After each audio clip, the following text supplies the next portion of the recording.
This first piece is from friend of the show Russell Dobular from Do Dissidents. Rainbow bombs and broken promises. Things are finally getting back to normal. I've been holding my fire because fair is fair. We had to give Biden a little time to either break his previous mold, haha, or prove to be the warmongering corporate stooge he's always been. The latter was always more likely, but there was a slim chance that a man of his advanced years would want to be remembered for something besides mass incarceration and making it harder for people to declare bankruptcy. I don't know about you, Russell, but I wasn't holding my breath, not even a little bit. I know exactly two voters who thought Biden should be the president on his own merits, and not just relative to Trump, but I know a lot of people who got caught up in the Dear Leader state TV style coverage of the inauguration. And that isn't an exaggeration, folks. Those folks are mostly silent now as Biden demonstrates the kind of bait and switch leadership that's made the Democratic brand so toxic since the Clinton era. And not just since the Clinton era. I'd say even from the Carter era. Let's take a look. Silence on the Amazon union vote, then a half endorsement. The self-described union man remained entirely silent as Amazon workers voted to unionize in Alabama until, under pressure from even friendlies in the press, he finally issued a lukewarm statement supporting the vote. Not the union necessarily, just the vote. This is inarguably an improvement over his old boss, who took $400 million from organized labor, then screwed them over for 8 years like it was his job, which, along with a 22% spike in Obamacare premiums in several swing states right before the 2016 election, is a criminally underexamined element of Trump's victory. Ding, ding, ding! But it seems like a union man might want to be a little less ambiguous about his support for the most important union drive since the 30s. The fact that Jay Carney, Biden's communications director in the Obama White House, is now doing the Lord's work as Amazon's chief PR flack ain't helping the optics among those who are paying attention, like the workers taking the vote. I don't know what the viewers at home think about that, but I think that was a pretty excellent point, Russell. Next point. Hiding behind the Senate parliamentarian to avoid increasing the minimum wage. This is a classic Democratic Party maneuver. Pretending that you can't do something that you actually can do because of procedural obstacles or Republican opposition. That's how Barack got away with dropping the promised public option from Obamacare after making a secret backroom deal with insurance and drug companies. You still like Obama, folks? In reality, Harris can overrule the parliamentarian. So why doesn't Biden have her do it? It goes back to the general unifying theory of the Democratic Party. The donors wouldn't like it. Most of the time when Democrat politicians, I would say every fucking time that Democratic politicians say one thing and do another, all you have to do is follow the money to figure out what they're doing and why. I would like to find one example, Russell, of when following the money wouldn't tell you why they're doing what they're doing. Another excellent point, bombing Syria. 'Cause why not? Especially on a Friday. Just a little TGIF love to all the defense contractors. And let's face it, nothing says America's back, baby, like bombing the fuck out of a Muslim country. And when you pluck a defense secretary right from the board of Raytheon, you're kind of telling people straight out that we're going to be finding lots and lots of pretexts over the next 4 years for making lots and lots of bombs. At least we've got a black man bombing brown people now, which is surely a great comfort to them. Next excellent point, going small on student debt. Biden claimed at a town hall that he can waive $10,000 in student debt, but not $50,000, once again using the procedure excuse. There's actually no legal basis for that claim. He just doesn't really want to waive student debt, which should come as no surprise given that Biden is as personally responsible for the system of student debt peonage we have today as any living politician. Fuck you, Joe Biden. Ooh, this next one is a sore point for me. Sneera Tandon. While soft-pedaling it on every key policy promise, he's still pushing corrupt political hack and professional asshole Neera Tanden for a job which she is completely unqualified for, while hiding behind claims of racism and sexism as the nomination blows up in his face. Someone told me after the election that the smart money was on Biden appointing some progressives to his cabinet in a spirit of reconciliation. Given that Biden wouldn't even hire them for his campaign, the real smart money knew he wouldn't put any in his cabinet. Instead, they've tried to rebrand people like Tandon, who in the past has advocated for cutting Social Security and Medicare and invading Libya for their oil, as progressive. Not like the blue MAGAs are going to argue. Next, extremely excellent point, turning $2,000 checks into $1,400 checks. When you stand up in the middle of Georgia and loudly declare that if the voters elect Democrats to the Senate, they'll be getting $2,000 checks immediately, most of them think that means they'll be getting $2,000 checks immediately, not $1,400 checks eventually. If you don't understand why that might piss people off, you've probably never really needed money right away or been in a position where $600 was all that stood between you and homelessness. That being the case, your political opinions here are about as useful as fishing tackle in the Mojave. For the sake of not making more Republican voters, you might want to sit this one out. That's an incomplete list of some of the lowlights of the new administration. I ain't gonna go so far as to say that the new boss is the same as the immediately preceding boss, but you could make the case, Russell, that in some ways he's much worse, while in other ways he's less obviously worse.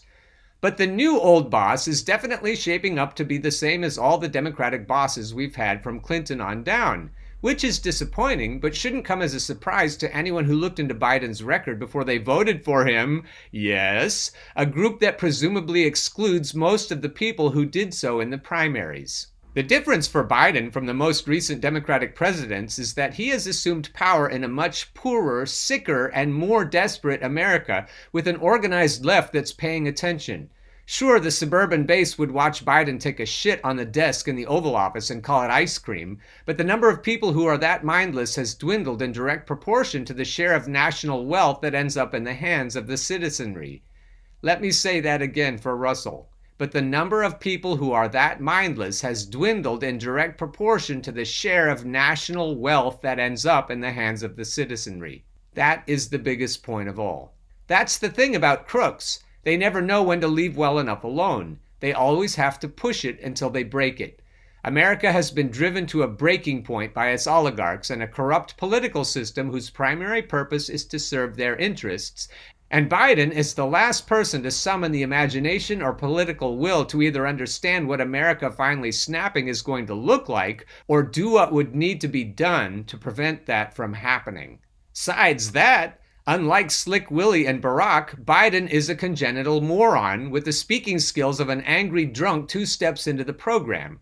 Imagine Uncle Joe trying to sell people on the idea that the meaning of is up for debate, as Clinton did, or fake drinking poisoned Flint water to convince people that it's safe, as Obama did in a bit of black-on-black prop comedy violence.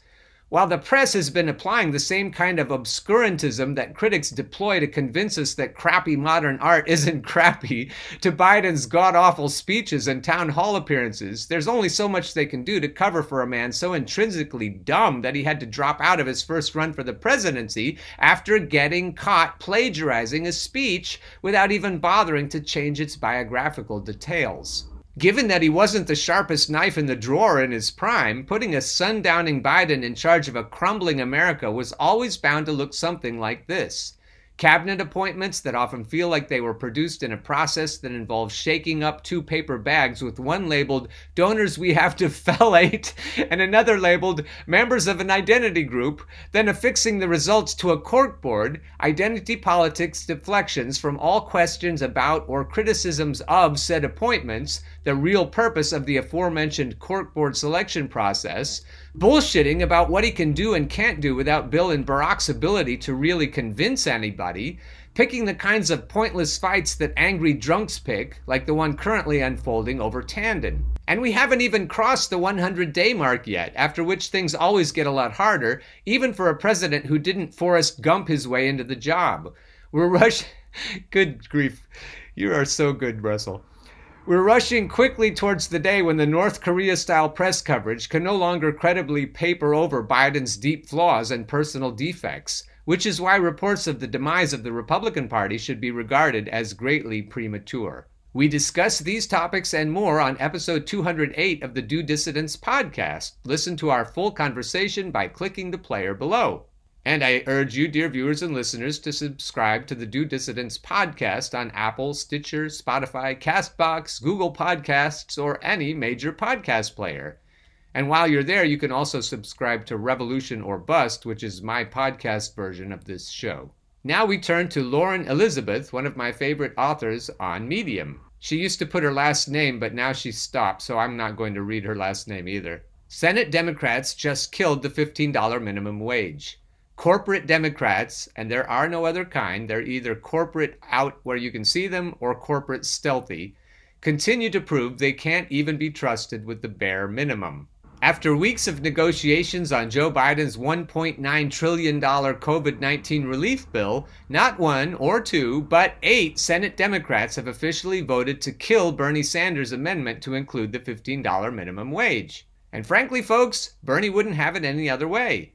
Otherwise, his ass-kissing of Chuck Schumer wouldn't go as well. Along with West Virginia's Joe Manchin and Arizona's Kyrsten Sinema, John Tester of Montana, Jean Shaheen and Maggie Hassan of New Hampshire, Angus King of Maine, and Tom Carper and Chris Coons of Joe Biden's own state of Delaware all joined the Senate Republicans to prevent the lowest income workers in the country from getting a desperately needed pay raise that they have not had since 2009. I'm not sure how much more clear that the Democratic Party could make it that they have become nothing more than controlled opposition, and that includes the so-called progressive wing, Lauren. Puppets and tools for the donor class, big banks and corporations that have paid them to do their bidding at the expense of the American people. Lauren won't say this about Bernie or AOC, but I have to say it all the way through. All the fucking way through. They are controlled opposition for the Democratic Party, which is controlled opposition for the Republican Party. And that, dear viewers and listeners, is why you should never, ever vote for any Democrat or Republican ever again. And even though Jimmy Dore and others are pushing for a third party, I think it'll just get co-opted again too. What we need, and I've said many times, which is why Victor Tiffany pushes this show so hard, is we need an actual revolution. We need a general strike or even blood in the streets revolution. We need protests, we need riots, we need to overthrow our government. And unlike other faux aggressives who think that we don't know how to govern ourselves once that happens, I say fuck all the way off. Direct democracy works in places like Sweden, and it could work here as well. People who are afraid of actual democracy are elitist assholes. And please quote me. Back to Lauren. This outcome is not on the Republican Party. This has nothing to do with Donald Trump, Mitch McConnell, Ted Cruz, Josh Hawley, Kevin McCarthy, any of them. The Democratic Party just made the calculated decision to destroy any last shred of hope the American people had for these next 4 years. Senate Democrats decided to take all of the hundreds of millions of dollars, the organizing efforts, and the intensive ground game that went into giving them unilateral control of the government and burned it, all for the sake of showing the lowest income workers that Democrats, too, believe they aren't worth the dignity and respect of a living wage. As I have said now countless times before, writing has been my chosen release since I learned how to read. It is the tool that I turn to express whatever emotions I am currently feeling, and it's difficult not to consider what the Democratic Party has just done and feeling anything less than raw anger bordering on rage. Rage, Lauren, that could fuel an actual revolution. I'd like to see an article from you, Lauren, as to why we should all pile into the streets and start burning shit up. Let's see your actual rage. Rioting is nice, but rioting is better. And writing about rioting is the best of all, as long as you actually do it. To be clear, the vote of these 8 Senate Democrats was a message. A message not of weakness to the American people, but a message of power to the progressive Democrats in the House. Funny, isn't it, how the number of Senate Democrats willing to vote no on the bill if it included a $15 minimum wage suddenly jumped from 2 to 8 after progressive Democrats in the House began to consider withholding their votes if it was not included. I never ever want to hear vote blue no matter who again. And I don't ever want to hear vote blue at all ever again. I'm sure I'm not alone in feeling tired of the excuses, both from these feckless and frankly useless lawmakers and their loyal voters. I am tired of feeling so cynical. I am tired of the broken promises. That's why we need to revolt. I'm tired of the Democratic Party flexing more political power to kill any progressive policy goals than they have used against the Republican Party in 40 years. I'm sick and tired of them serving as active barriers to progress, choosing not to deliver on what they pledged in their campaigns, then turning around and having the audacity to demand the votes of the very same people who they spend their careers subverting and ignoring. And that goes in spades for Bernie and AOC. The Democratic Party deserves to lose, and it grows more and more clear with each passing day that this truly is their goal. They do not want the power. They do not want the expectations to deliver. They do not want to be held responsible for campaign promises and would instead rather hide behind the Republican shields while simultaneously doing the bidding of oftentimes the very same donors who fund Democrats' supposed opposition. In 3 years from now, Kamala Harris will likely be running for president, with Donald Trump, as it stands today, probably selected as the Republican nominee.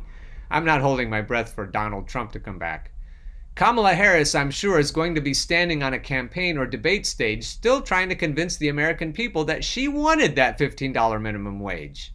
They are convinced these games are going to continue to work. Caitlin Johnstone would say they're convinced these games are going to continue to work because they still own the narrative management game. Until we all wake up, it is going to continue to work. Back to Lauren. For months, if not years, those of us on the left were gaslit, browbeaten with the same tired mantra that no, Democrats really do want the minimum wage increase, and if we just gave them the power to do so, they would implement it. Anytime we expressed skepticism about their intentions or disappointment in their leadership, we were told that we must want Trump instead. Yeah, you Trumpin' left. You want Trump instead. That was a shout out to my good friend, dollar-drenched Democrat Paul Street. What a fucking controlled opposition hack he is. If you don't remember that episode, he called some of us on the actual left, including Glenn Greenwald, the Trumpin' left. He said it was because we told people not to vote for Joe Biden either. Anyway, back to Lauren. Leave it to corporate Democrats to prove after barely a month of having unilateral control that we were right about their games all along. 8 senators would not have voted against that amendment that had originally been included in Biden's bill without his blessing. The 2 no votes from his home state of Delaware reflect his true position. It was the first thing he intended to drop from the legislation. He succeeded, and now the American people get to pay the price. I don't know about you, dear viewers and listeners, but I'm waiting with hopeful expectation for the corporate Democrats, including all of the Democrats, to pay the price.